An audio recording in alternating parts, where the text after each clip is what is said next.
Thank you very much for coming.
Ladies and gentlemen, the Nobel Prize Dialogue Tokyo 2017 will now begin.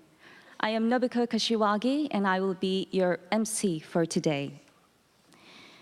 We shall now begin the opening ceremony titled The Future of Intelligence.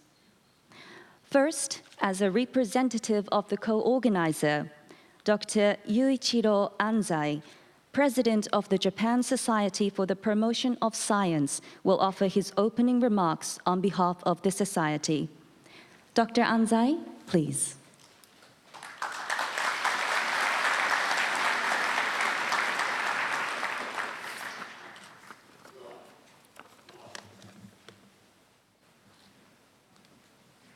Mr. Toshie Mizuochi, State Minister of Education, Culture, Sport, Science, and Technology, ambassadors, Dr. Lars Hagenstein, Executive Director of the Nobel Foundation, Nobel laureates, distinguished panelists and participants, ladies and gentlemen, good morning. I'm very pleased to welcome and thank all of you for coming to this event, the Nobel Prize Dialogue Tokyo 2017. I'm very delighted to have such a large audience gathered here from both Japan and other countries and regions.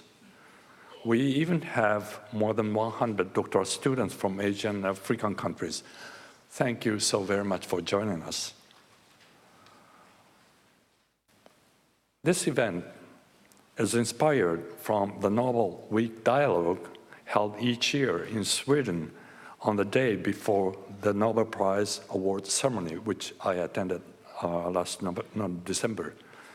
It was organized by the Nobel Media, a company affiliated with the Nobel Foundation and the co-host of today's event.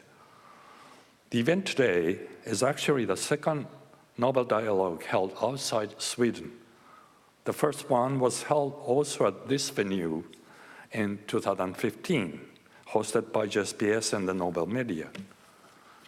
Today's dialogue focuses on the topic of the future of intelligence, succeeding the topic of the dialogue held last December in Stockholm. Well, how do you think intelligence will evolve in the future? Given the epochal advances being made in the AI field, some may imagine that machine intelligence will supplant human intelligence. But what exactly is human intelligence? We know that it gives us the ability to advance science, to explore wider expanses of the universe and discover the smallest elements of matter. Many such achievements spawned through human intelligence have been recognized by the Nobel Prize. Then what exactly is machine intelligence? Can it advance science on its own?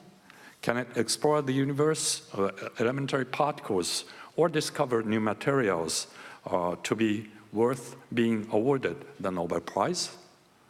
We humans possess something unique that we call the mind. While being linked to our brain and body, the mind has the power to create new knowledge and new intelligence. How then will the process of evolution affect the brain-mind makeup? Many other questions. Do we have different kinds of intelligences in the Western and Oriental worlds and other worlds in the world? Do we have emotional intelligence and social intelligence other than individual cognitive intelligence? Back to machine intelligence, it's being asked whether new generations of artificial intelligence will exceed human intelligence. Then, do we need to fear AI? How can we deal with ethical, legal, and societal issues? Or can we realize a better society and better world by making economic gains from AI technology rather than fearing it? How can AI be introduced to manufacturing, healthcare, mobility, services, or whatever sectors in our economic society? I myself have been working in the fields of human and machine intelligence for a long, long time. As a researcher, I have some at least tentative answers to these questions. But let me leave to you how you explore those questions. One day today is a long day, but I hope that it is sufficiently short, it will be sufficiently short for us to think and discuss these and other questions and issues. So now I look forward to this event, giving us an opportunity to ponder the nature of human and machine intelligence and how they influence on us and our science and society. To help us do that, I'm very pleased that 36 prominent intellectuals, including 5 Nobel laureates from all over the world, will participate in today's dialogue. Last but not least, I'd like to thank the Nobel Foundation headed by Dr. Heckenstein and the Nobel Media by Mr. Matthias Frenius for their long-standing collaboration and friendship with JSPS, especially for today's thought-provoking event. Also, I'd like to appreciate Ambassador Magnus Robak and Swedish Embassy for supporting us. I especially thank the event partners and supporting organization, of course.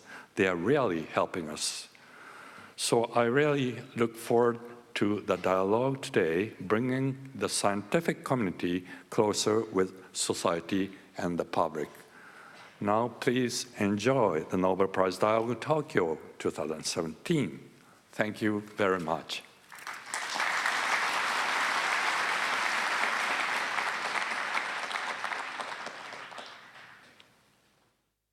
Next, Dr. Lars Heikensten, Executive Director of the Nobel Foundation, will offer his opening remarks on behalf of the co-organizer foundation. Dr. Heikensten, please. Your Excellencies, dear laureates, ladies and gentlemen, friends, good morning. Let me begin with a warm welcome to all of you. We are more than happy that so many of you have been able to make it here today for the second Nobel Prize Dialogue in Tokyo and in Japan, this time with the theme Artificial Intelligence. The Nobel Prize is perhaps the world's most respected and one of the most well-known prizes. But not everyone knows so much about the man behind the prize. Alfred Nobel was the inventor of dynamite, but also a hard-working scientist, an inventor, an entrepreneur with the whole world as his working field. With our words today, he was a true believer in globalization and in international cooperation. A Renaissance man with an interest not only in the natural sciences, but also in philosophy, the humanities, literature, and in the peace issue. His whole life was characterized by the ideas of the Enlightenment, by a search for knowledge and strong beliefs in fundamental human values. It's difficult not to be inspired by him and his life. When Nobel's will was opened in 1896, it came as a big surprise.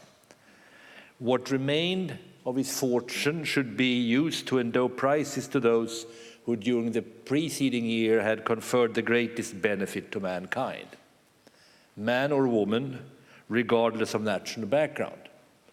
None of this self-evident in those days. By endowing prizes to those who had made breakthroughs in science, written good literature, who involved themselves in the peace issue, he wanted to make a difference. Clearly, this was not just another competition. No, he wanted to make a better world. Alfred Nobel knew that good role models, people and organizations, can show that it's possible to understand the world and to improve it. And it is in this spirit that we organize events of this kind. We want people, not least young people, to engage in the areas of Nobel's interest in science, in literature, and in the peace issue. We often do this with the help of Nobel laureates. Today we have as many as 5 of you here. Thank you so much for coming. Japan is a perfect match for an event of this kind. You are one of the world's biggest democracies with a great interest in science. You are also an important country in the world of Nobel with more than 20 laureates or so living here or being of Japanese origin. Persons like Professors Yukawa, Tanaka, Oshimi, Yamanaka, and Tonegawa are precisely the kind of role models that Alfred Nobel was looking for. I think that today's topic, the future of intelligence, is fascinating. It deals with the development work now underway related to human intelligence. It brings together research in mathematics, technology, neuroscience, etc. Obviously, the world is going to change and is changing in this area. Artificial intelligence is already now being used in an increasing number of fields. Machines will be able to take over a lot of things that we do today. But perhaps our view of what intelligence is will also change, and perhaps our view will change on what it is to be human. It's hard to imagine a better topic for Nobel Prize dialogue, which aims at bringing together science and society. Let me end with a somber note. In the world today, many of the values that Nobel stood for are threatened. In Europe and North America, we have been backtracking during the last years. When we need more international cooperation, it is instead being questioned. The same thing is true for the search of science. Even facts are being refuted, the denial of climate change being a good and scary example of this.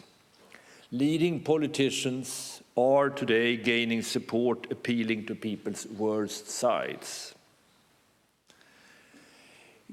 Given this, we all have strong reasons to involve ourselves, to take up the torch of Alfred Nobel and work for what he believed in science, in a more human world with peace.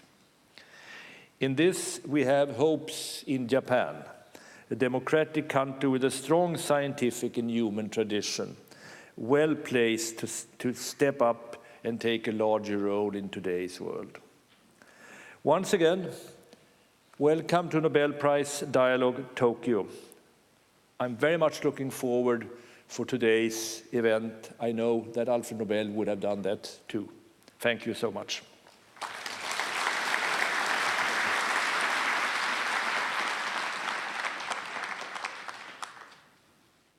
Next, Mr. Toshie Mizuochi, State Minister of Education, Culture, Sports, Science and Technology of Japan, will offer his guest remarks. Mr. Mizuochi, please. Thank you for the introduction. My name is Toshie Mizuochi, and I am the State Minister of Education, Culture, Sports, Science and Technology. Let me say a few words today on the occasion of the Nobel Prize Dialogue Tokyo 2017. Many Japanese researchers have won the Nobel Prize. Last year, Professor Yoshinori Osumi won the Nobel Prize for physiology or medicine for unveiling the mechanism of autophagy. Ash's first lab, Professor Osumi, chose to study the mechanism by which yeast cells take apart unneeded components. This is an area that nobody in the world was studying at that time. This study led to his Nobel Prize. Hirokazu Matsuno, Minister of Education, Culture, Sports, Science and Technology, attended the Nobel Prize ceremony in Sweden this past December. There he heard directly from Professor Osumi about the importance of supporting basic research and young researchers. In light of Professor Osumi's opinion, I myself intend to push for the Faith, Science and Technology Basic Plan to include a massive boost to support basic research and young researchers. Such a boost should ensure that young researchers can pursue creative and challenging research on a global scale. I hope this will help Japan to contribute even more to the progress of world science. Let me conclude by expressing my hope that this Nobel Prize dialogue provides you all with meaningful experience, and by repeating my thanks to the Nobel Foundation for the great opportunity to hold this event. Thank you very much for your kind attention. Thank you very much, Mr. Mizochi, for joining us today.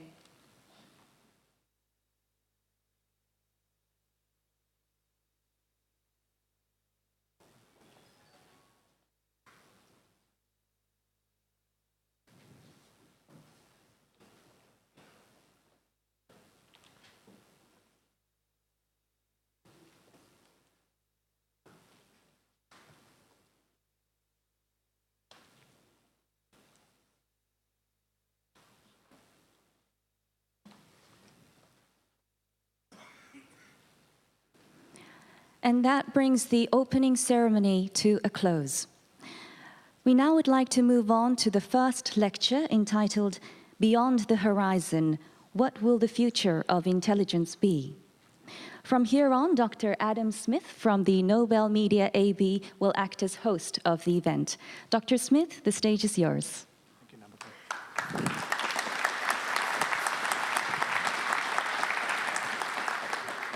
Good morning. So my name is Adam Smith, and it's my great honor to be your guide to today's Nobel Prize Dialogue. Outside, they are running the Tokyo Marathon.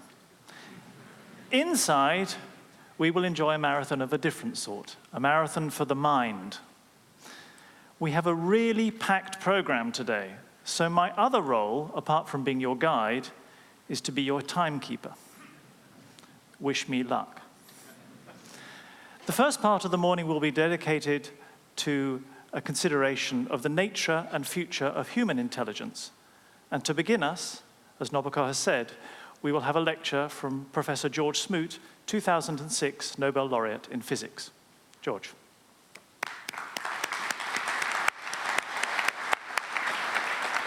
Thank you. So, domo arigato. It's my pleasure to be here.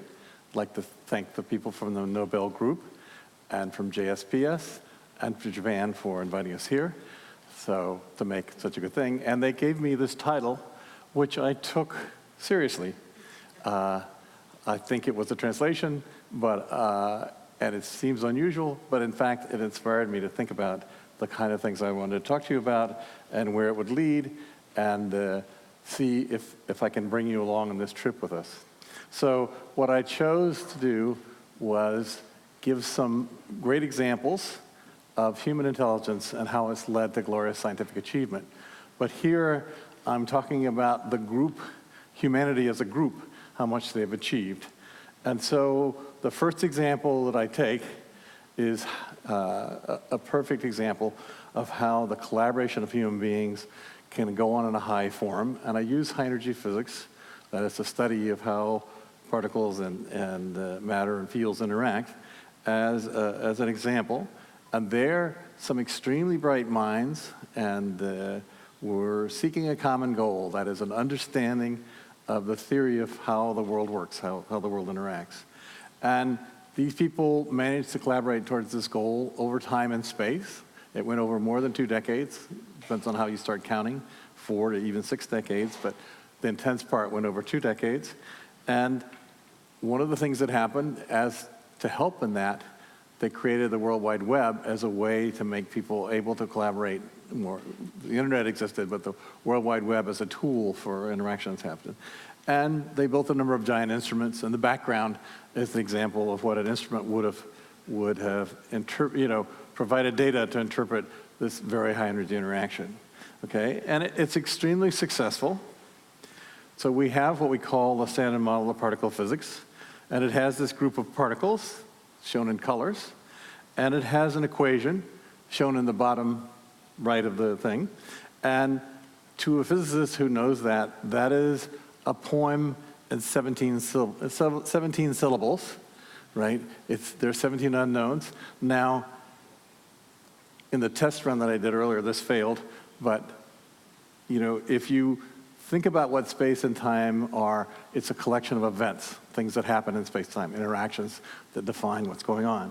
And so that equation says an event happens when two currents from these particles touch and they interchange one of the green particles. So that's my attempt at a haiku.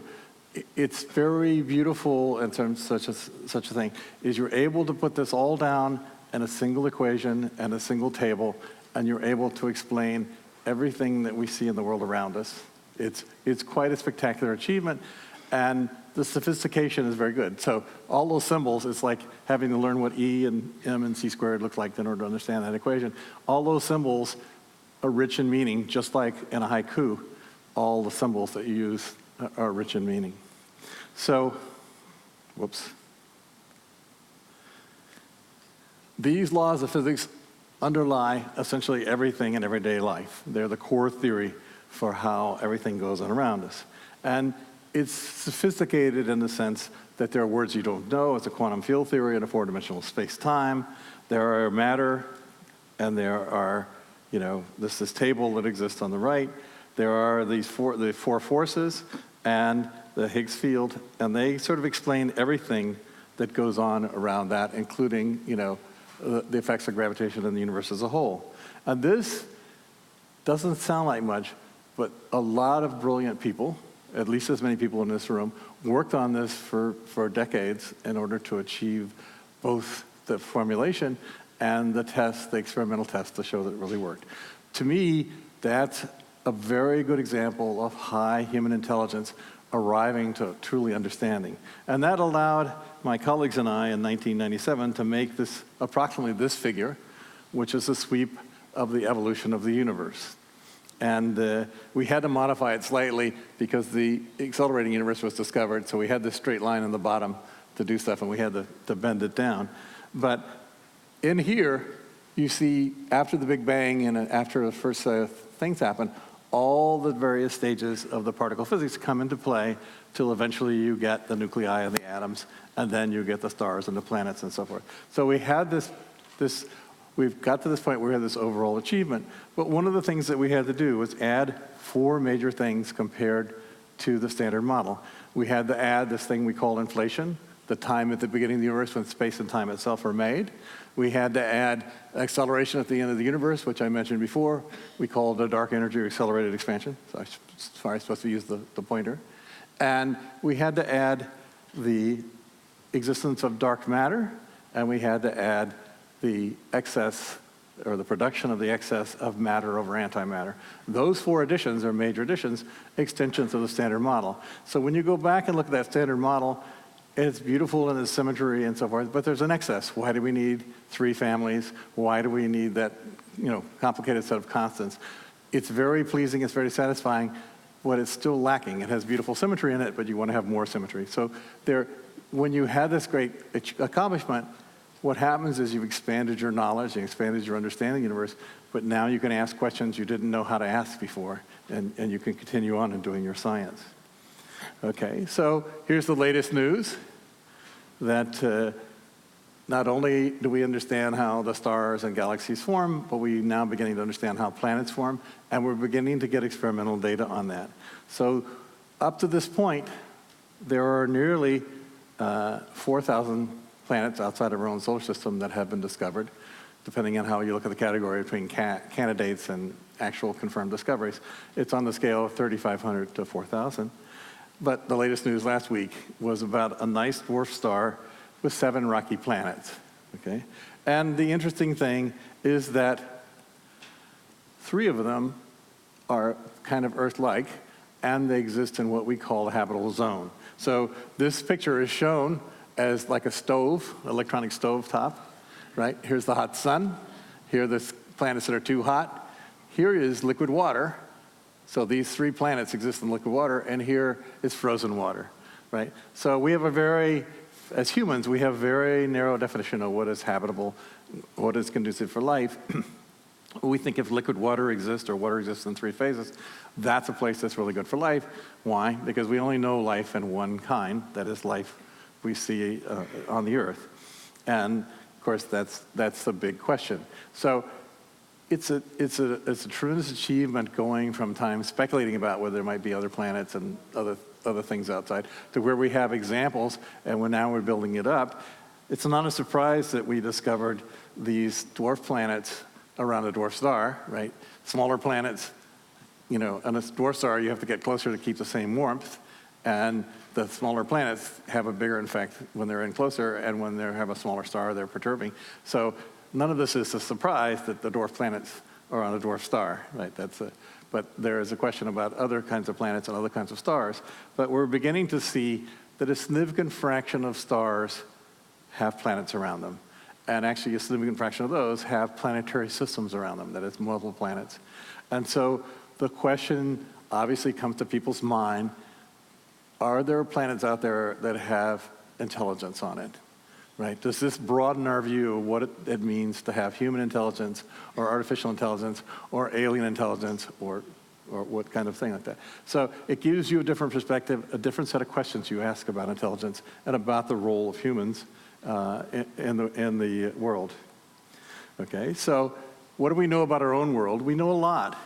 So just like we've had physicists trying to understand the interactions, physicists and astronomers trying to understand the universe as a whole, we've had geologists and paleontologists and people trying to understand the evolution of the Earth system, right? And we even know there are the huge events, the huge environmental events, like when the Earth went through oxygenation, when before that there was no oxygen and it got terribly polluted with oxygen and so forth.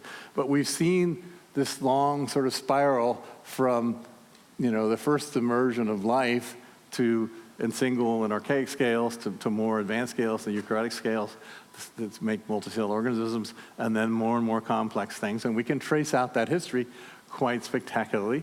There's controversies about it, but we have the broad outlines and a good idea of how these tremendous natural discoveries, that is, learning how to make cells, learning how to make machinery in cells, and learning how to make more advanced machinery in cells and so forth, which are really the basis of life science kinds of research that we do today, but that have their history in this kind of a situation.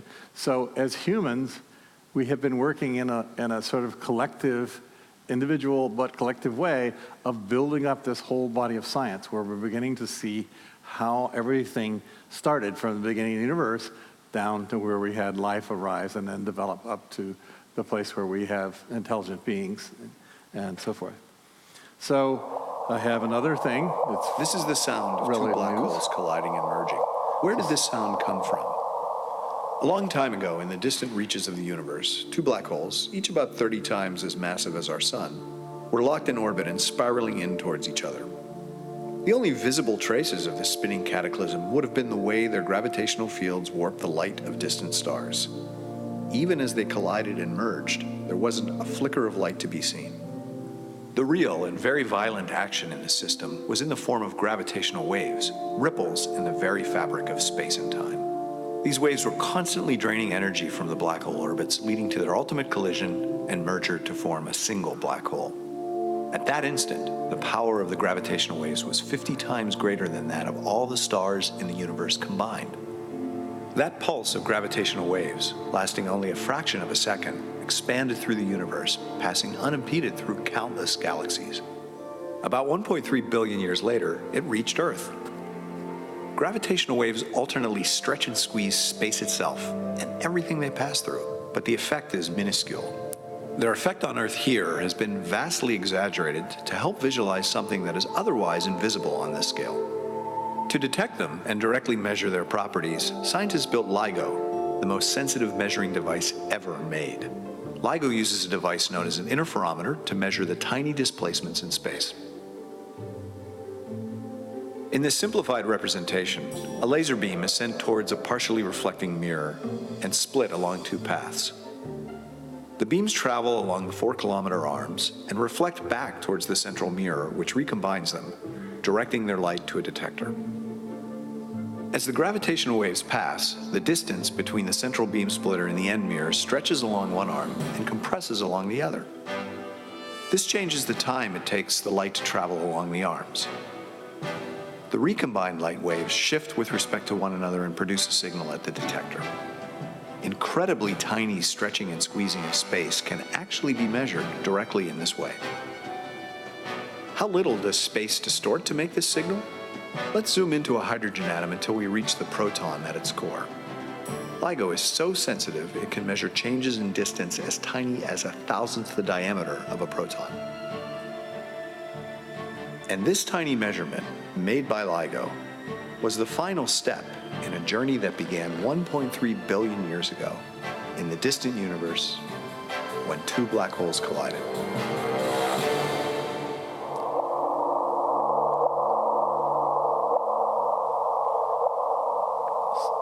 So I showed you this to talk about something that's a relatively new topic in science, but one that gives you an example of where human-driven science has gone and how science is changing. So eventually this became a large team. This started out with the idea of just a few people and was built up over time. And the ability to make these detections was improved and improved. But if you actually look what went on, there was the kind of thing that you see in most large scientific experiments now. The humans conceive the experiment and conceive the kind of device that could make the measurements. Then we build these huge machines, which are intelligent in a certain sense. In the case of LIGO, because of the Earth noise, they're on a triple pendulum tower with all kinds of filter on it, and there's automatic feedback systems, and that's all computer, controlled under certain algorithms situation. But the whole apparatus has a tremendous number of controls in many different places and feedback loops and all this stuff going on. And as the data comes in, the software is filtering the data and matching it up against templates based on theory and simulations. And the humans are just there making sure, tending the machine, make sure it's doing okay. And LIGO then sends an email to the experimenter saying, hey, something interesting happened here, in September of 2015. You guys should take a look at that. And almost everybody in the collaboration got that email, and then they went to look at the data. So it's the situation where no longer does an astronomer go out and lie on his back and look at the stars, right? You build these huge machines and computers control them and they do the operations and they feed you the data or say, look at this part of the data, it looks interesting. And in the case of LIGO, literally all the events, emails were sent by the computer system to the experimenters and say, this is what you should look for. And this is what it's like in many scientific experiments now. It's this collaboration between semi-intelligent systems and the software. And so I want to go on and give another example because these are supposed to be inspiring examples of what's going on. And two and a half years ago, I was a little discouraged about the case of climate change and trying to be doing activities with some other fellow Nobel laureates and other scientists to lead towards the Paris Accords and so forth. And I got discouraged whether there was ever a chance that there would be an agreement between 200 countries in the world that everybody would sign up and sign for, because there's always somebody that objects to something. And so I actually went and found an example where a combination of science and government and people worked out really well. It's one of only two examples that I found, but this one is a particular one. And this is called the Montreal Protocol. So in the 1970s, scientists doing research realized that chlorofluorohydrocarbons will cause the destruction of the ozone in the atmosphere. And in doing that, they did the experiments, they worked out, they made the predictions, and eventually satellites flying over the South Pole started to discover that in 1985, I think it's 85, that the ozone hole was forming. And 2 years later, the Montreal Accord was signed, and it was, advanced countries agreed to implement things right away, and less advanced countries a little bit later. And I thought, well, this is good, but we'll see how people drag and so forth. But what happens is it went very fast. People adopted it. They made legal requirements. They adopted it very quickly. The manufacturers started changing what's going on. The advantage was, in those days, there were only 7 countries in which people were making the chlorofluorohydrocarbons and making the refrigerant systems and air conditioners and so forth. And so that came very quickly. But because they adopted a new technology, the things became more efficient, and You saved a lot of emissions from CO2 emissions, but you saved the fluorohydrocarbon emissions and so forth. And so this turned out to be achieved ahead of schedule. The developing countries adopted it more quickly, and everything came out right. And we've been a victim of our success because now the replacements of the chlorofluorhydrocarbons are being used everywhere. So here's a plot that shows how much is used in the developing country and how much is predicted to be used in the developing countries, in the developed countries versus developing countries.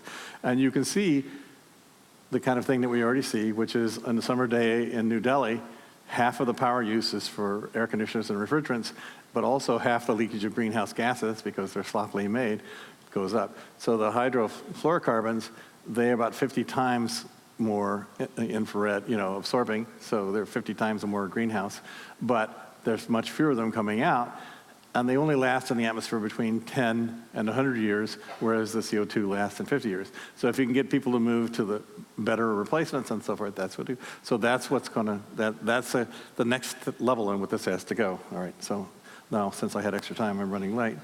So let me finish on what I want to say. So the results of human intelligence has been very impressive, but the failures of human intelligence has also been very impressive. And that's because human intelligence is fundamentally flawed. And we've seen many times, some recently, that there have been disasters or stupid decisions by humans, even when there's crowdsourcing. So there's a nice BBC, so Adam, where people show that people can be more stupid in a crowd. It depends on the situation. And there's a nice article about why the human race is too stupid to survive. But one of the things that psychologists have shown us is that our most dangerous bias is the more rational and the more careful we think about things, the more our own biases are hidden from us. And the more tests they do of that, the more it shows. So what we have done, and I tried to give you examples, we use machines and forms of AI to augment and supplement our human intelligence and to compensate and make our civilization more effective. Right? And so we desperately need for AI to come along and work in partnership with humans in order to save us and make it better for everyone. So thank you.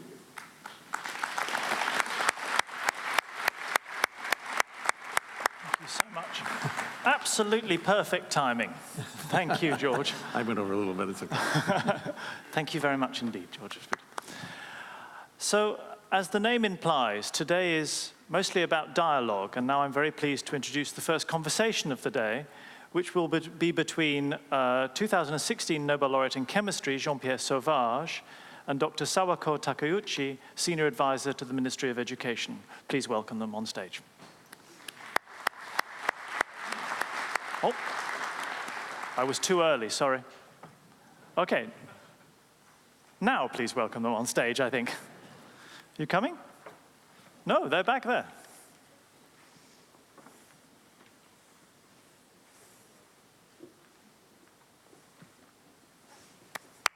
Thank you. Okay, please. Thank you, madam.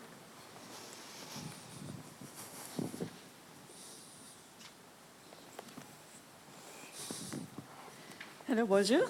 Bonjour. Hello. Anyway, the Nobel Prize 2016 in chemistry acknowledged the importance of molecular system in dynamic molecular system and focusing on the controlled molecular system in motion. And you explore dynamic structure or three-dimensional structure or properties of these molecular systems. Which moves like machine or motor or muscle in our body. So could you describe the relationship between this molecular system in chemistry and biology in our body or any kind of biomechanism in our body? And also, furthermore, if you have any intention to explain about the relationship with human consciousness in this molecular machine. Yeah, thank you for the question. So, good morning, everybody. It's my great pleasure to be here today and to participate in the Nobel Prize dialogue. Thank you for your question, Savako. So let me first explain molecular machines from a chemist's viewpoint. I should say first that chemists are very often inspired by biology, and in particular by molecular biology. And this is exactly the case for molecular machines. In molecular biology, there are many so-called motor proteins, which are big machines, big motors at the molecular level. And they play a very important role in life and in a very large variety of biological processes. And chemists became interested in that, and they wanted to make their own molecular machines. It may sound a little bit pretentious, but one should know that chemistry has experienced huge progress in the last 20, 30 years. And chemists are able to make more and more complex structures. And so in the last 20 years or so, molecular chemists could make dynamic systems whose motions can be controlled in a perfect way. And so they were able to make rotary motors at a molecular level, so very tiny motors, a few nanometers in size, or artificial muscles, again, very tiny species, or linear motors. And these species are directly connected to biological machines. Okay, so I want to touch upon also the kind of application which is expected in some fields like medicines. And you mentioned it's like motor, molecular motor, or nanomachines.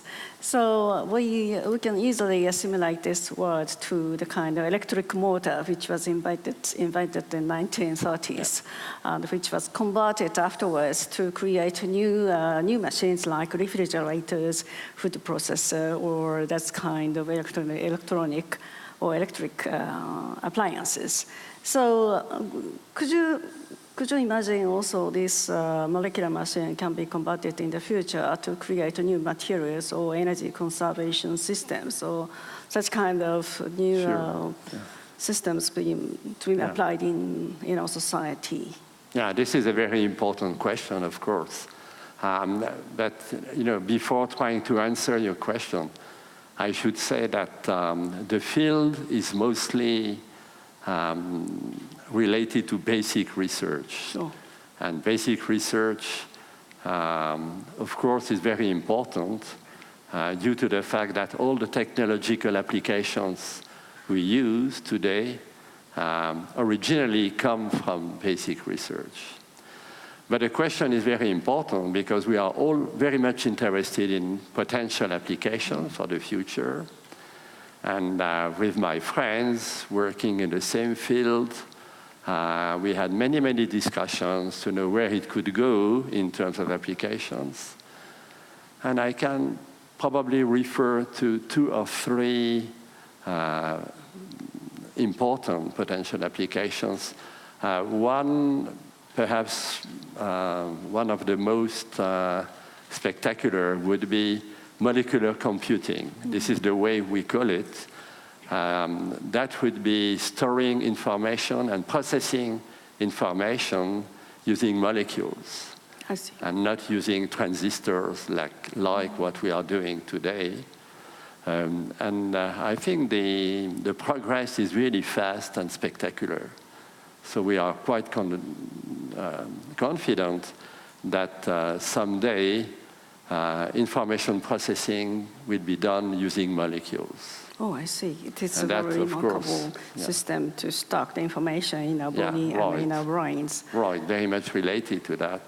And we have to keep in mind that molecules are very tiny, and so the information density stored and processed would be huge, of course.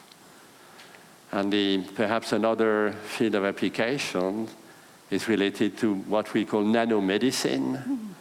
Let's say tiny molecular systems able to to travel in biological fluids, find viruses or malignant cells, and try and kill them, hopefully. And there is a lot of research in this field as well. Oh, it's remarkable. And how long it be to reach that level of nanomedicine applications? Yeah, this is the most difficult question, of course. I mean, knowing how long it will take. Yes. I mean, I'm not going to take too much risk, but I'm relatively confident that within 10 to 20 years, the field will be applied to nanomedicine and molecular medicine. Molecular medicines. Yeah. Yes. I think you have certain difficulties and also communication with biologists in this field. Yeah, that's Do you right, have any kind of distinction between the chemical approaches, the biological approaches to this point? I think the main difficulty comes from the fact that we are making our systems. Chemists are making molecules, are making molecular systems, and biologists are working with, of course, natural substances, natural motors and machines.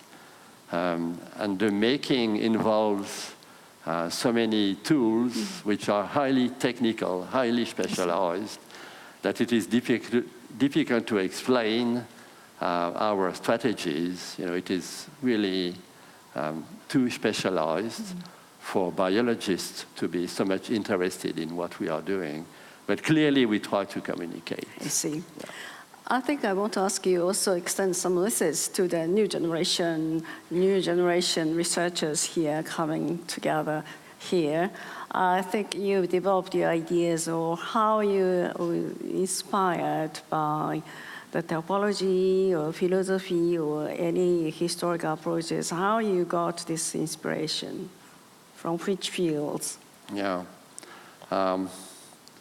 Something which probably played a role is that our group was interested in several topics, in a way, going from molecular biology to materials. And for young people, if I have a message, to transmit, I would say, don't be too much focused on your own field. Try to read the literature in other fields. Try to talk to people who are working in other fields. And I think some interesting ideas may come from discussions with experts in various fields. So the dialogue will really stimulate our brains and then give some kind of inspirations to create. I think your idea is really a mixture between the really technical field and also kind of structural, topological things and the philosophical backgrounds. Even philosophical backgrounds, and also that in France you have also long history in terms of the developing this molecular science. And do you have any special characteristic you feel in your field, kind of historical background to develop these kind of things? Yeah, I mean, the historical background is simply, being educated in various fields. In France, philosophy is important. I think it is one of the only countries for which philosophy is part of high school teaching, mandatory. And of course, mathematics plays also a very important role in our educational system. And in a way, it can be a nice mix, probably to open up your mind to various aspects of science. So last question is about artificial intelligence, which is kind of the main topic today. Do you have any inspirations to give to the researchers in this field from this molecular machine history or expectation to be integrated in AI system in the future? Yeah, again, I come back to what I said at the beginning of the discussion. Molecular machines could one day play an important role in information processing. And this is very much related to artificial intelligence. But nowadays, I think the machines are very primitive compared to computers. I mean, the computers we are using every day. So we will need a bit of time. I mean, before connecting the two fields, molecular machines and artificial intelligence. Yes. And I think it was very interesting to see why did you give the name and machine to these molecular systems or motor. So it is really inspiring naming. And why did you put this machine to the molecular system? Yeah, that's an important point. The molecules behave like machines, like motors. I mean, they are rotary machines. But in particular, my friend and co-laureate Ben Feringa in the Netherlands, they could make the first rotary motors, which function in one direction, which rotate, using very tiny objects like molecules. And so the analogy is really striking between a rotary motor in the macroscopic world, like an electrical motor, and those very tiny objects, which are molecular rotary systems. So this is really from micro level, nano level to the macro. Yeah, this is exactly coherent approaches to understand the systems. Yeah. I think the Nobel Prize is a kind of, this time they acknowledged not only scientific findings, but gave some appreciation to the new approaches to find out and to start analysis in this field. I think, do you feel kind of differences from the past or in this Nobel Prize? Yeah, in this Nobel Prize, I think, made many chemists feel very happy, actually, because it was the very center of chemistry. I see. Making molecules for their unique properties and thus applying all the very sophisticated molecular synthesis methodologies which have been developed in the last 20 years or 30 years. This is the very core of chemistry. And so many chemists could identify themselves to the topic. I see. Yeah. Okay, thank you very much. I prepared only 2 questions, but finally I could raise many questions. I really appreciate your comments and explications. Thank you very much, and thank you for... Thank you.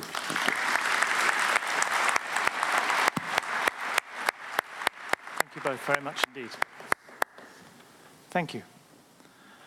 And now may I invite Mariko Hasegawa, Professor and Executive Director of the Graduate University for Advanced Studies, on stage, please.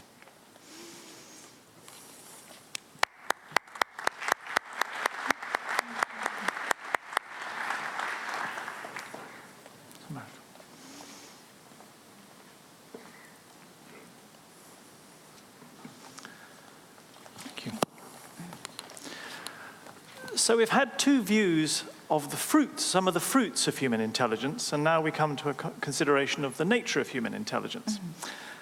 And Professor Hasegawa, you're an anthropologist studying the evolution of the human condition, but you didn't start by studying humans at all, did you?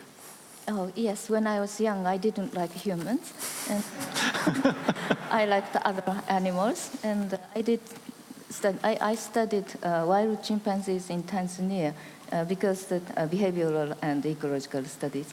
And this is because that the humans and chimps are the common ancestor up until the 6 million years ago. And so that the chimpanzees are the closest living relatives of human beings. And so anthropologists expected that the study of chimps is quite an important thing to know how humans are different from the other animals and how similar with the other relatives. Yeah, and I started as a expectation that we can find out many similarities between chimps and humans, but ended up they are all different. So then you turned to the study of humans. Not directly. I didn't like chimpanzees as well, and so I moved into the more animal-like animals study, like a deer and sheep and peacocks. And then They were better. Yeah, and in the end, my interest in human beings come back as my basic teaching of physical anthropology. And then I married to a husband of a psychologist, and so physical anthropology married with psychology, and then they came up with the evolutionary behavioral ecology of human beings. Okay. So, having embarked on that study, what did you discover about the nature of human intelligence, and what differentiates it from the intelligence of other species? Yeah, I think that the key is language. We have language, and language is not just a signal.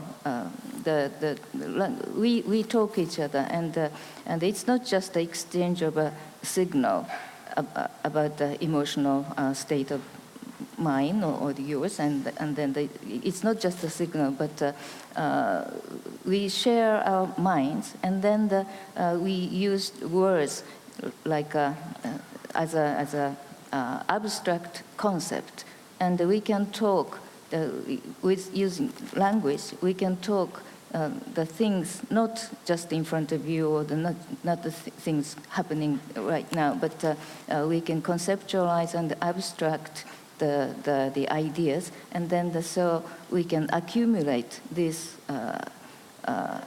knowledge as a culture. And this is the totally different thing from the animal signaling. Why did we need to evolve such a skill? Oh yes, and intelligence is a result of a human brain, and human brains also just an organ, like the stomach and the lung, evolved in a particular environment, in the evolutionary environment. And so that science science is not a part of a human evolution environment. Yeah, but we need to evolve this kind of ability based on a relationship with each other in a very small scale society, which in savanna in Africa, and we have to deal with the things outside, and you have to deal with the mind with others, and so this kind of social relationship and complex sociality is a base of evolution of our mind. So often in discussions such as the ones we're having today, people focus on the cognitive abilities of humans and the cognitive abilities of machines. Yeah. This also points towards the emotional abilities of humans, I guess, your work. Yes. I think that the cognitive ability is just the tip of the iceberg, and so our intelligence is based on a huge subconscious emotional information processing, and this is the emotion, and we really need emotion to have a decision making. And do you think that people consider emotional intelligence enough? Oh, it's a difficult question, and mainly it's subconscious, and mainly it's an automatic response. The emotion is, and so I don't know. Machines can have emotions or affections. So that's the question. I mean, one of the questions that's going to be considered today is the difference between machine intelligence and human intelligence. How would you define the difference? Would you define the difference? Oh, I'm not an expert of artificial intelligence, but I think they don't have self-consciousness, and they don't have emotion, affection, and they don't share the mind. Share mind means that it's the language is based on a kind of an understanding of a kind of a nested relationship. I know that you know that I know that you love that dog, that kind of thing. Yeah. This is very natural for us, using language and reading the other's mind every day, instantly. But it is not natural for all other animals. It's a very special ability, I think. Fascinating. As your work has pointed out, the human intelligence emerged, basically formed about 200,000 years ago. Is that true? Yeah, 200,000 years ago is the emergence of Homo sapiens.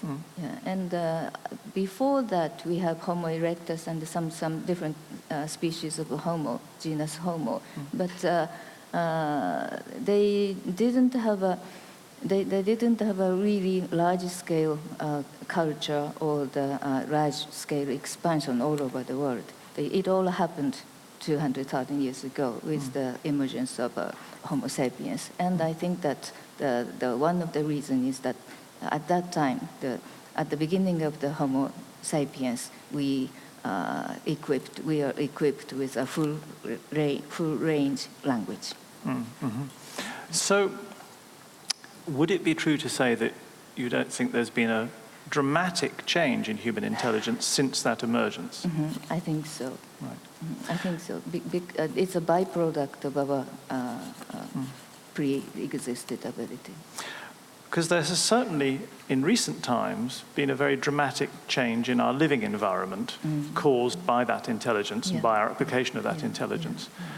How do those things come together? How do you think that humanity is now equipped to deal with the change it has evoked? Yeah, it's also a difficult question, and I don't really know what will happen with a really developed AI. What kind of thing they can do? No, but I mean more, how are we as humans equipped to deal with this society we've created where things are changing very fast? Yes, things are changing very fast, and I think that as the Professor Smoot mentioned this morning, that the AI will aid us, help us quite a lot as for the decision making of humans. Yeah, and but if they don't have if they don't have any emotion, or if they don't have any moral emotion, I think that their decision making, their suggestion may not be comfortable for us. There must have been a very different thing, that very large gap between very logical decision making and our feeling about that decision making. One aspect of your work, and indeed, I think you state that one of the roles of anthropologists is to predict the future. So how do you see the future of human intelligence emerging, changing? Oh, that's a tough question. Yes, the anthropologist always said that our role in the society is to reveal the fact that where we came from, and then based on this knowledge, we have to say something about where we are going. Yeah, and I think it's really difficult to predict the future with this speed of change and this speed and this wider change. And I don't think that biological evolution will not quite happen to human beings. Biological evolution meaning that the genetic change, the genetic makeup of our brain or anything. And but brain is a very plastic organ, and it all depends on the environment in which they grow. So that we made quite a lot of change based on scientific knowledge and the technology, and we made this kind of environment. But this kind of environment was not the environment for the human adaptation and evolution.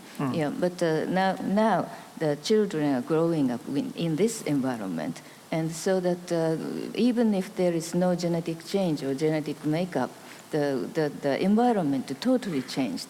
So I don't know if that kind of children will be the same as us. Has your study made you like humans more than you used to when you started? I think so. And I think that my experience in the study of animal behavior, and including the peacocks, deer, and sheep, and chimpanzees and Japanese macaques, I think that I have become more tolerant towards the human stupidity. That is a truly marvelous message. That if we take one thing away from today, greater tolerance, that would be a very good message. Okay. Well, thank you very much indeed for this lovely conversation. Thank you very much.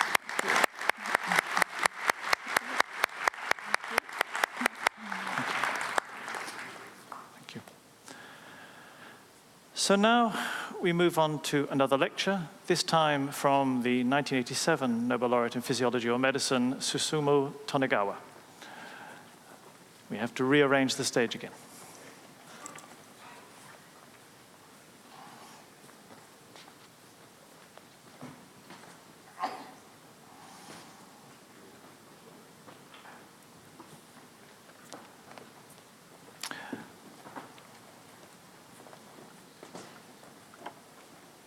So this lecture will look at some aspects of the neuroscientific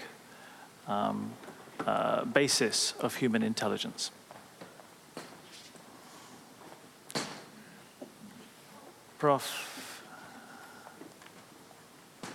Professor Tonegawa, please. Professor Tonegawa.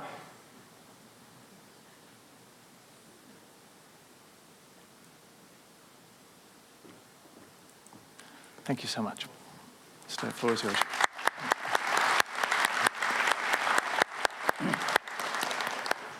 Good morning. I'm very pleased to be included in this very exciting future-looking symposium or dialogue. To be honest with you, although the theme of this dialogue is about future of human intelligence, actually I don't work on neuroscience of intelligence. I work on neuroscience of learning and memory. However, psychologists say that a certain type of intelligence, whether it's from human or animals, what they call flexible intelligence, has very much to do with a certain form of memory, including working memory. So that's the link I have to the theme of this symposium today, because my laboratory at Riken MIT Center at Massachusetts Institute of Technology has been working on how we acquire memory and how we store this in the brain networks, and how we recall it under certain conditions, how we forget. Okay. So in Greek time, Plato already have suggested a framework of how we store memory. He says that somewhere in brain network, we receive some physical and chemical changes as a result of a specific experience. So this idea has been very reasonable, But to convert this into the hardcore science has been very difficult. At the beginning of last century, 1904, this man on the right side, Richard Zeeman, proposed what he called the engram theory of memory. Now, this can be translated into contemporary terms like this. So, certain population of neurons, brain cells, which is called engram cell, encode information extracted from an episode by being activated first, and then later undergoing enduring physical changes or chemical changes, which is called engram. It is like some change is incorporated in the engram of cemetery stones. Okay. So he called it the engram. And the subsequent reactivation of these cells by stimuli that are part of the original or encoded stimuli result in recall of the original memory. So there are three conditions has to be met in order to call certain population of brain cells are engram-carrying cells, engram cells. This has been a great challenge, largely because of insufficient experimental technology or techniques available. Several years ago, two people in my lab, Shuru and Steve Ramirez, decided to take a crack at this challenge with the advent of what we call optogenetics and molecular genetic technology. They use this very well-established memory paradigm called contextual fear conditioning. Briefly, you put the mouse in a cage or a box, okay, and let the mouse to explore the feature of that box. It will not move around so that it won't be detected by predator, okay? And this is called freezing. This memory is context-specific, because if you put a mouse in another chamber, which is very different from the first one, animals will happily move around. They don't recall the memory. These two people I mentioned, they succeeded in identifying small population of neurons, brain cells, in the area of the brain called the hippocampus.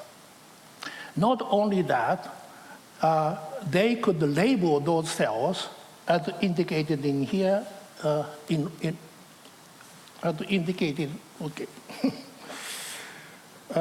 in here in red, like this. These are the engram cells, memory holding cells, okay, with light-sensitive protein called channel rhodopsin.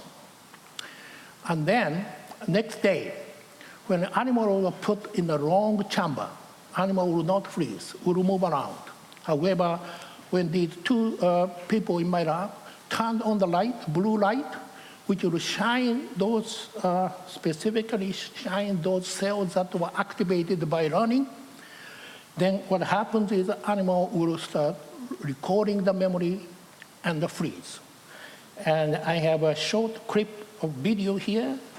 I show you how it is like. So this video comes in two portions. The first half is what we call the control mouse. This mouse never received the shock. So there's no light here, and animal will happily move around in the chamber. And here comes the light. You see the light is flicking, but the animal ignores it because they are not recording this scary memory. And the second part, this is the experimental animal. Mouse received the shock, no light, and they happily move around, running around. And here comes the light. You see that?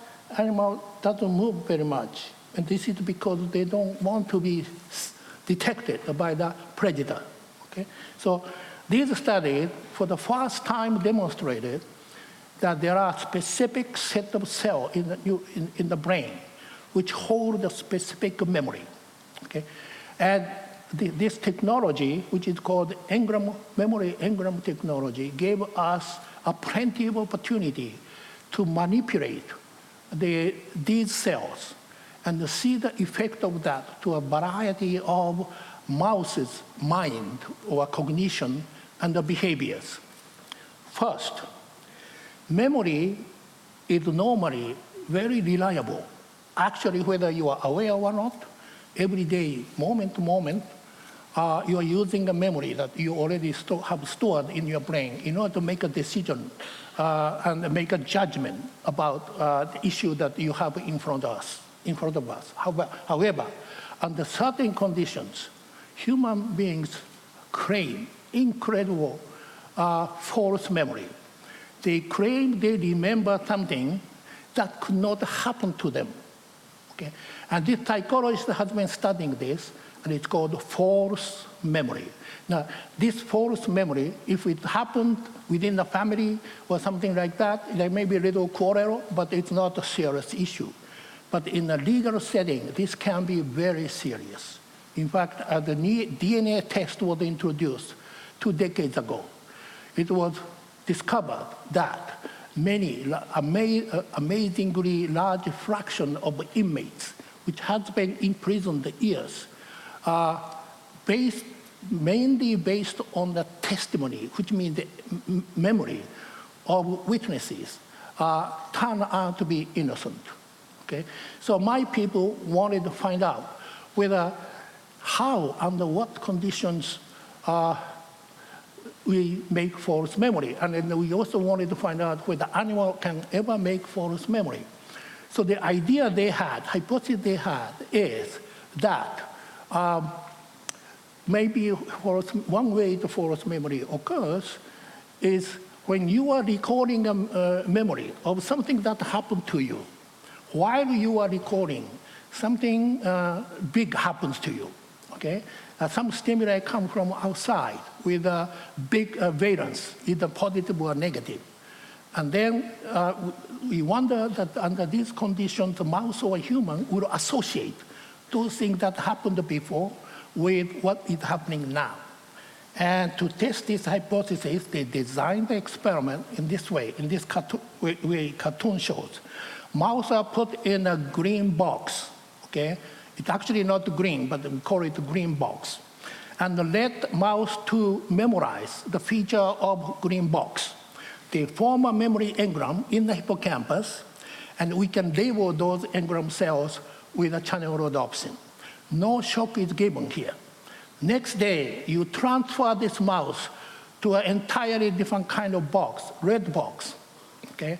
And we force this mouse to recall, to remember the memory of blue box by providing blue light. So at the same time, you give a foot shock to this animal simultaneously. The question is, would they associate the previously acquired memory of a blue box with the currently occurred shock? And therefore, when the next day, when an animal is put back to the blue box without any shock, would the animal freeze? The answer is they do robustly. Okay? So this is the first time ever that clear false memory could be reproduced in animal cases. And probably in a human, many of the false memory probably taking place with this mechanism. The second thing I want to talk about, what could be studied by manipulation of engram cells, is something to do with depression. Depression is a terrible disease. Worldwide, 350 million people suffers, and a tremendous burden for the society. It turned out, another student, Josh Kim, discovered that in a part of the brain called the amygdala, there are 2 types of cells. One type of neurons respond to negative stimuli, something threatening stimuli. And this is shown in here in green on the left side. And then right next to it, there is the area where the cells get activated when a positive event occurs, happy event occurs to them. Okay? And it turned out both these type of cells antagonize each other. So Josh thought maybe there is a way to take advantage of this antagonizing positive and negative cell in order to cure or at least ameliorate the depression. How did they do it? We already use the mouse, so you put them, you use the male mice, and the male mice is allowed to play. Male mouse is allowed to play with a female mouse, as indicated on the left side, okay, right here. And they form a memory engrams of joyful engrams, okay?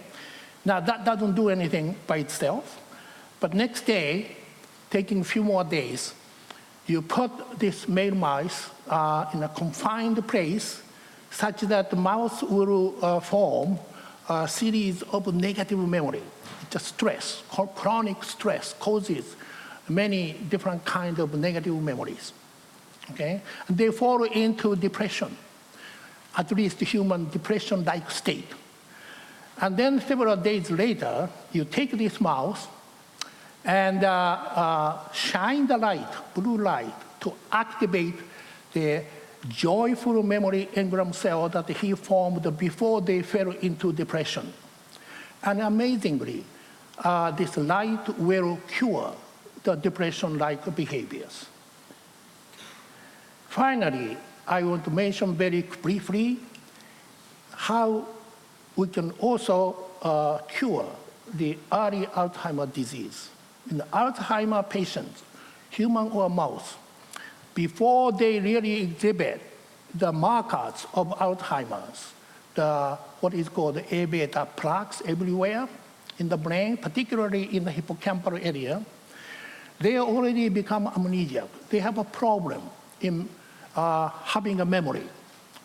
Many scientists thought that this early Alzheimer's memory problem is due to the fact they cannot form new memory.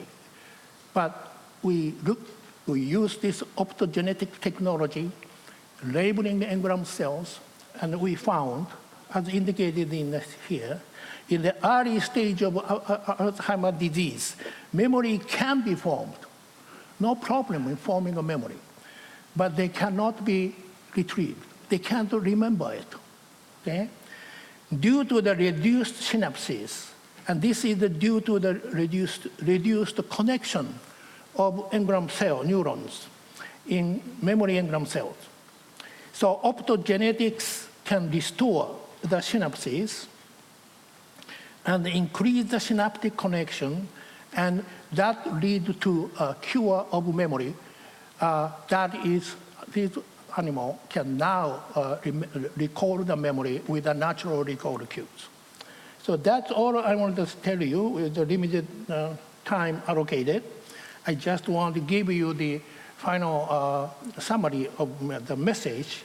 So memory holding cells, which is called engram cells, for a specific memory have now been identified in the brain. Okay? This is done on the mouse, but the similar situation is very likely to happen in the other animal, including human beings. A specific memory is retained in the preferential connectivity of multiple engram cell ensemble, which is distributed to multiple brain areas. The memory is not restricted in a particular small part of the brain, but it is spread out, but still not everywhere in the brain. And finally, artificial manipulation of engram cells allow an inception of false memory or creation of a false memory, attenuation of depression behavior, and the rescue of early Alzheimer's model in mice. So I admit these are done with the animal model, but it provides implication for future development of new therapeutic methods based on direct manipulation of neural circuits. This is a novel type of therapy that not entirely depend on drugs, chemical drugs. Okay? That doesn't mean that chemical drug medicine will become extinct. No, opposite. There probably parallel use of the traditional medicine and this totally new principle of medicine that it goes directly to inside the brain, either slightly invasive or non-invasive method would allow us to increase the opportunity to deal with very difficult brain diseases. So that's all I want to say. Thank you very much.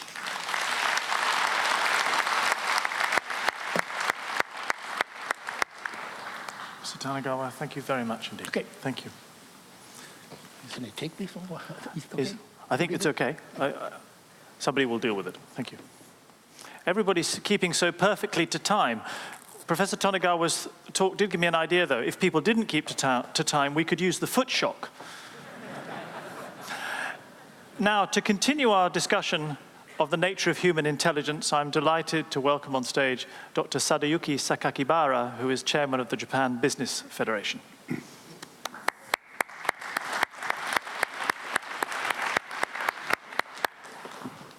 Good morning, ladies and gentlemen.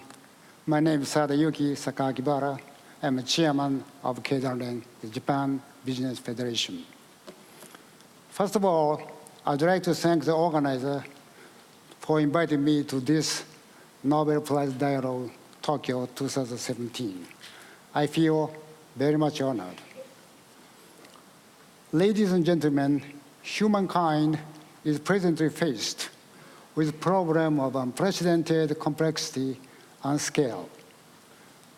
I'm thinking of problems such as population growth, climate change, infectious diseases, depletion of resources, as well as environmental and energy problems. What I would like to tell you this morning is that I'm convinced there's no other way to solve them than by making good use of science and technology, the embodiment of the wisdom of humankind, and the power of innovation. It goes without saying that the wisdom and the fruits of basic research in science and technology that have been accumulated by all of you present here today, Nobel Prize laureates, researchers, and intellectuals, have also contributed in various ways to the solution of those problems. Now, please allow me to talk a little bit about Japan. We are strong in science and technology, as shown, for example, by the number of Nobel laureates from Japan. Since the turn of the century, in the field of natural science, we have had 14 laureates, putting Japan only behind the United States in this respect. The fruits of their researches have each made great contribution to the problems facing humankind. The Japanese industrial sectors have, through the years, produced superior goods and services through innovation based on these top-notch basic researches. Starting from semiconductors, which goes back somewhat in time, one can list ultra-large-scale integration, lithium-ion battery, photocatalyst, blue light-emitting diode, carbon fiber, hydrogen automobile, membrane technology, so on and so forth, many others. In recent times, against the background of the development of information and communication technology, rapid progress of cutting-edge technologies such as IoT, artificial intelligence or AI, and robots are bringing our economy and society toward a new stage of development. Some call this trend digital revolution or the fourth industrial revolution. We in Japan think that among the countries in the world, ours is the first to be faced squarely by many of the global problems that I have mentioned. In this context, for the purpose of eventually forming a new type of society through the utilization of cutting-edge technologies such as ICT, our government has proposed in the fifth Science and Technology Basic Plan, announced January of last year, a concept named Society 5.0. Why such a name? It is because the humankind has so far experienced four types of societies, namely hunter-gatherer, agrarian, industrial, and information society. The society which will be created according to this concept will become the fifth, number 5, a super smart society. We'd like to see other countries join our efforts to bring about Society 5.0. By being the front runner in the search for solutions and a bright future, we aim to make our contribution to the solution of the global problems and achieve our own development as well as of the world. Society 5.0 is a concept which has profound significance for humankind and whose realization requires international cooperation. This is why the Japanese industrial sector is making effort in various international forums to promote this concept both nationally and internationally. Today, I'm particularly glad that I can present this concept to the world-renowned sages such as yourselves. We consider that in the society formed around this concept, Society 5.0, the traditional industrial structure will be radically transformed and new products and services defying traditional categorization will be created. For example, advance in robots will not only enhance productivity in industry, but also improve workplace conditions in the area of, for instance, nursing and caregiving.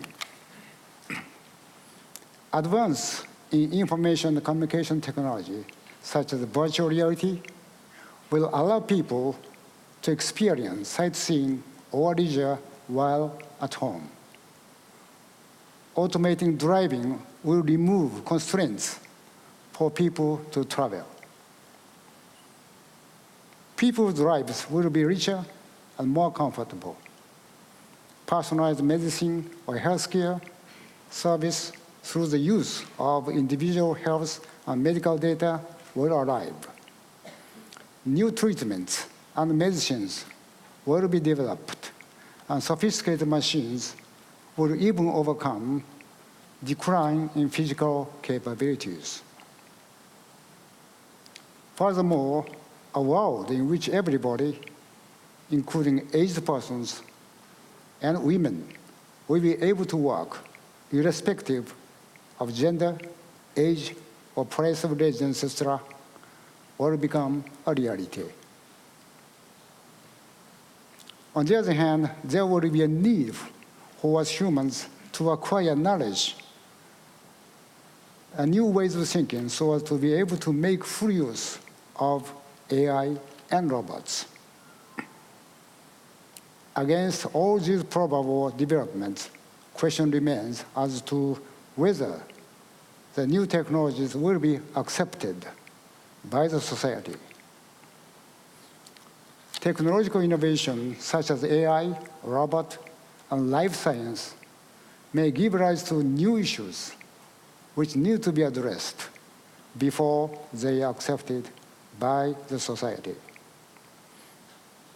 Issues such as use of data regarding individual privacy and ethical issues involved in genetic engineering are already being debated widely in our society.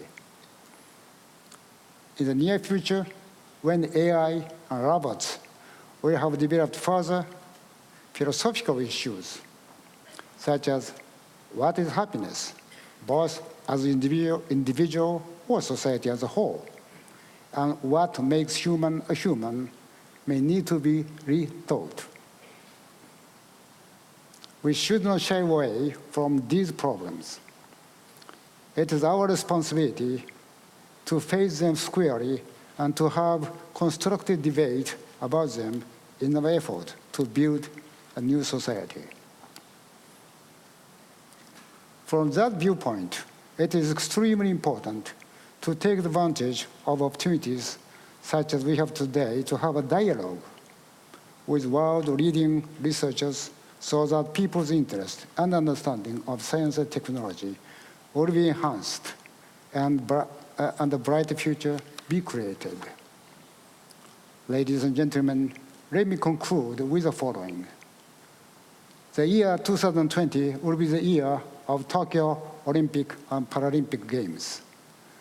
We are going to seize this opportunity to present Tokyo to the world as a showcase of how this concept of Society 5.0 may be translated into reality and how a new economic society may look like.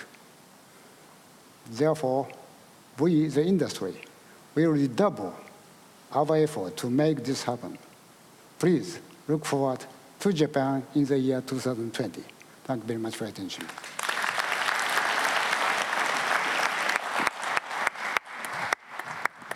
Thank you very much.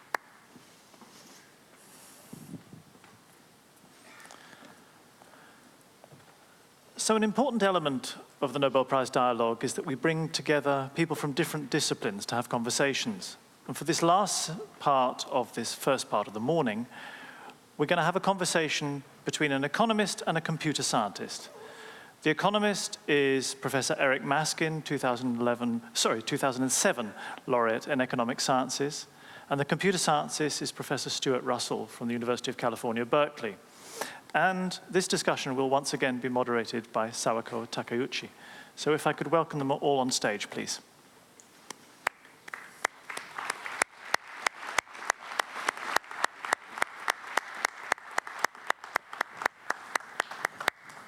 Eric here. Stuart here in the middle. Sawako. Thank you. Stage is yours.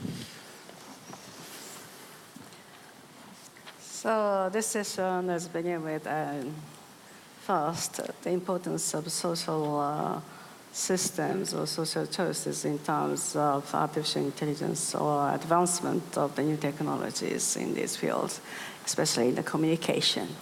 And firstly, I would like to ask Eric to explain how did you develop your ideas, the mechanism of design, and you followed many theories of social choice and social governance and social rules. And is there any new things in terms of mechanism design pushed by AI, or how did you get ideas from AI in terms of setting the mechanism design? Thanks very much for the question, and many thanks to Nobel Media and JSPS for the invitation to participate in this terrific conference.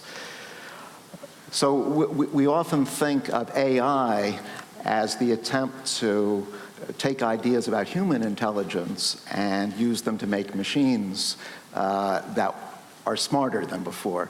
But as an economist and someone who does mechanism design, I've often been interested in just the opposite, that is taking ideas from AI and using them for mechanism design.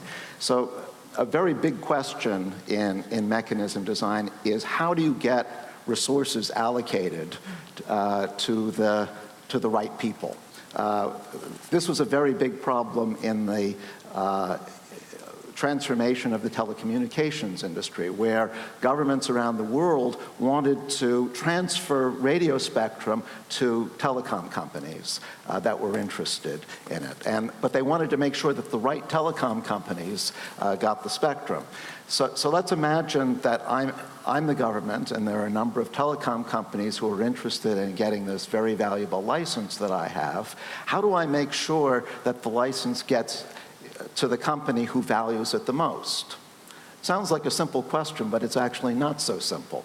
One thing we might do is to have each company make a bid for the license and then award the license to the company that makes the highest bid and have that company pay its bid. The problem is that won't work. It won't work because each company is going to underbid. It's not going to bid what the license is really worth to it. If the license is worth $10 million to a company, it's not going to bid $10 million, because if it did, it would be getting something worth $10 million, but it would have to pay $10 million. Its net profit would be zero. But there's a very ingenious solution to how do you get companies to bid what the license is really worth to it. It's to have them make a bid, award the license to the high bidder, but have the high bidder pay not its own bid, but the second highest bid. So this is a clever mechanism called the second price mechanism, which results in efficient allocation of resources. The right company wins.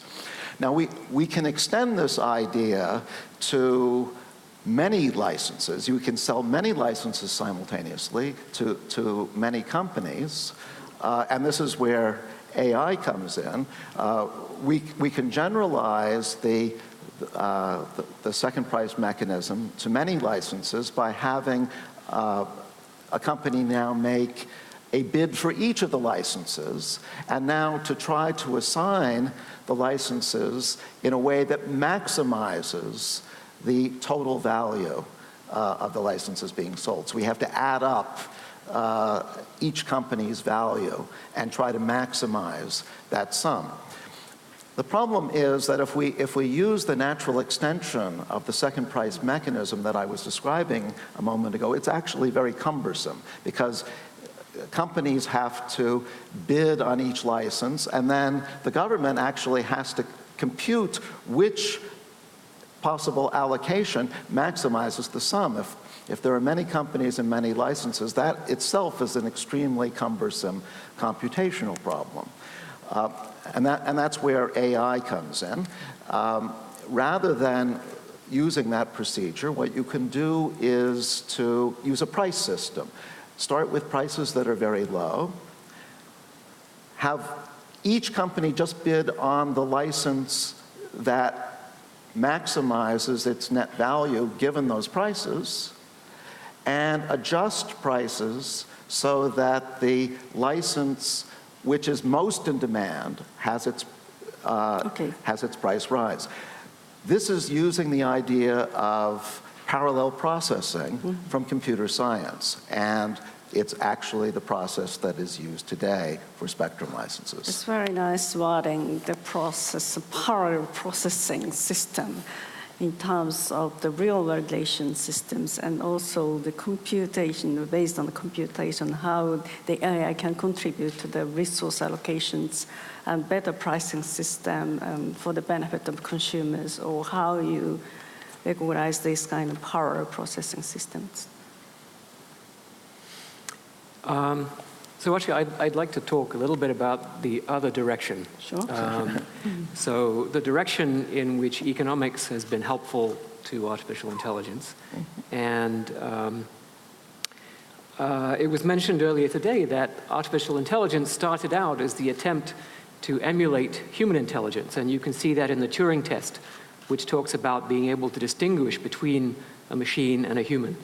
But that approach to defining artificial intelligence is what we call non-constructive, meaning you can tell if you succeed, but you can't actually construct a process for succeeding. And something that Eric mentioned just a moment ago, the idea of maximization of value is the economic definition of intelligence, the notion of rationality, that an intelligent entity is one that chooses actions that maximize the probability and degree of success in achieving its objectives. That notion has really replaced the idea of emulating human intelligence as the core definition of what we mean by AI. So that's the first debt that AI owes to economics, going back to von Neumann and Morgenstern in the 1940s.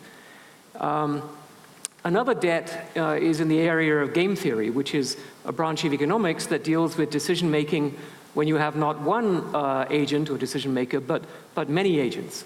So in economics, a game is not chess or Go, but it's any situation where several decision-makers are having to make a decision simultaneously, and you'd like to design the game so that the outcomes are desirable. And in AI, this is the situation whenever you have multiple robots or multiple software systems that have to share resources or cooperate and so on. So there's a large area of what we call multi-agent systems that builds directly on economics. Then there's a third area, which is probably the most important, which has to do with the following problem. That if you take the definition of AI as maximizing the achievement of objectives, it leaves open a question, which is, what are the objectives? And if you get them wrong, and particularly if you have a very, very intelligent system, if you put in the wrong objective, then you have a serious problem. So there's a legend of King Midas going back to about 500 BC, a legendary king of Greece, who said that he wanted everything he touched to turn to gold because he was very greedy. And the gods granted him his wish.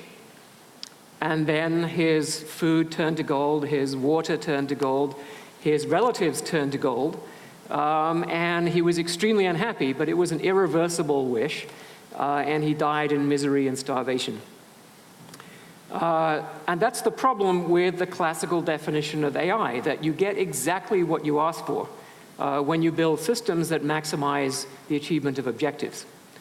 So we're actually looking at now a completely different definition of artificial intelligence that borrows ideas from game theory, where rather than thinking of the AI system as a single agent that's maximizing its objectives, we think of this as a game, if you like, with the human race and all the machines, and it's a cooperative game, where the humans have objectives, but they're not particularly good at saying exactly what they are.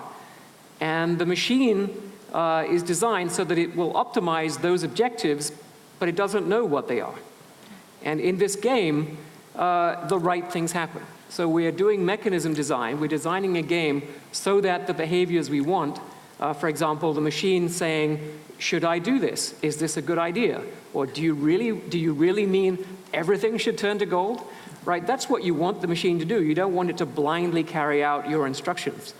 And we believe that the solutions to this game will be what we call provably beneficial, namely that the human is provably better off with this kind of machine than they would be without. And that's going to be, I think, the new way that we think about artificial intelligence. I see. So I think the mechanism design is a kind of also procedural game theory. So how do you define this kind of the artificial system, machines, and human system, social system? And once we want to improve our society with better social goals, how to integrate those values? At the same time, there is also risks or fears, and the machine-oriented system or AI system will dominate the human society. So any kinds of comments between the human society or kind of real one and virtual artificial intelligent lead machines, and how we can keep these two worlds. Well, I think the greatest fear that people have been expressing these days about artificial intelligence is that they're going to take over our jobs, that we're all going to be replaced by robots. I think it's absolutely clear that some jobs are going to be replaced by robots. But the jury is still out about whether the total job destruction will outweigh the job creation. There will be lots of new jobs as a result of AI. And I think here it's helpful to have a historical perspective. The technological revolution that we're going through at the moment is by no means the only one that the world has experienced in the last few centuries. There was a great industrial revolution at the end of the 17th, beginning of the 18th, the end of the 18th century, early 19th century. And the same fears were expressed there, that automation would replace human labor. Well, it didn't happen. And in fact, in the course of the 19th century, the demand for human labor as a complement to machines actually increased. And we saw the greatest increase in human wages that the world had ever seen. So the next time you start worrying about whether a robot is going to replace you, take some comfort from history. Well, I think there's another viewpoint, and I certainly appreciate that it's hard to predict. But you could say that the agricultural and industrial revolutions largely replaced the physical capabilities of humans. They essentially became obsolete as a means of production and a means of earning a living. But our mental capabilities became important, our abilities to operate complex machines, our ability to educate each other, and so on. So we provided a lot of services. Once our basic physical needs in terms of food and shelter had been met, we then demanded more complex and interesting lives, which we then were busy supplying to each other. But if our mental labor also becomes obsolete, then just as with horses, you have to ask, what do we still have to offer each other and the world? And I think the answer is the fact that we're human. And you could say, so once our needs for food and shelter and sort of complex, interesting lives are met, what next? What will we demand, and how will humans meet that demand? And I think it's likely that in the long-term future, most of us will be devoted to making each other's lives interesting and worthwhile. And so that suggests that the kind of education system and training and economy that we need is very different from the one we have today, where we have large corporations, where we believe that we should be training lots and lots of engineers and computer scientists and data scientists. I actually don't see the future that way. I see the future as actually the future of the humanities and the social sciences, where people become expert at making each other's lives worthwhile and interesting. And I think that's a very desirable future, where we stop using humans as robots, and we actually use humans as humans. Oh, I see. So you mean that humanity should take care also that kind of human relationship and how it will make better life and enrich our lives. And this kind of work can be done as well by AI or other systems as well. I'm not sure whether AI can do that. I don't think I want necessarily an AI system to be the person I'm having lunch with. Or humans should take care of humans and the machine will take care of machines. Or I'd just like to make two comments on Russell's observations. First, yes, it probably is true that in the very long run, we will be able to allow intelligent robots, intelligent machines to do a lot of the, a lot of the mental work that we're doing now. But my comments from a few minutes ago, where I was suggesting that we may not be replaced by robots tomorrow, are more addressed to the short and medium term. It's interesting to note that when automated teller machines, ATMs, were brought in the recent past. They did not actually drive out the profession of human tellers, and quite the opposite. There are actually more human tellers than before, and that's because we now have more bank branches than before. It's much cheaper to run a bank branch. Each bank branch has fewer humans, but there are more branches, and so overall employment has actually increased. But for the longer, in the long run, when we don't have to do these jobs as humans anymore and can turn most of them over to machines, I agree that a major question will be how do we design our education system to prepare us for a life of leisure, a life where human interaction and leisure time pursuits dominate. But that's something that we've already grown accustomed to. We all work far less than our forebears from several centuries ago. They had 60 to 80-hour weeks. Now the average is on the order of 40 hours. And if as long as we have a smooth transition, it shouldn't be too disruptive.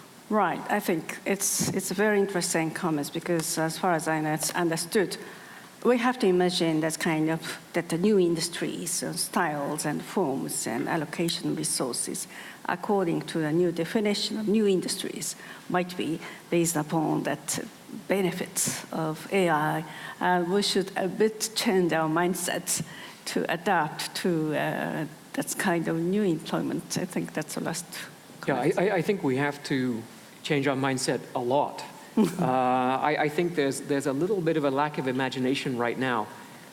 Think about the fact that everything we have in our civilization, our entire civilization, is the result of our intellectual capabilities. Sure. And if we have access to substantially greater intelligence through machines, that cannot fail but to completely change our civilization, to eliminate many of the problems that have been recalcitrant because of our lack of collective intelligence, and to possibly create a step change, maybe the biggest event in history. I see. And it's very hard to see beyond that event, but it could be extremely positive if we prepare and work it out so that things turn out well. Okay. Thank you very much for your new perspective on the new industries, our future intelligence, and I think that our future will also depend on us.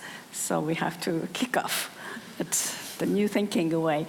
Thank you very much for this insightful talking. Thank you very much. Thank you. Thank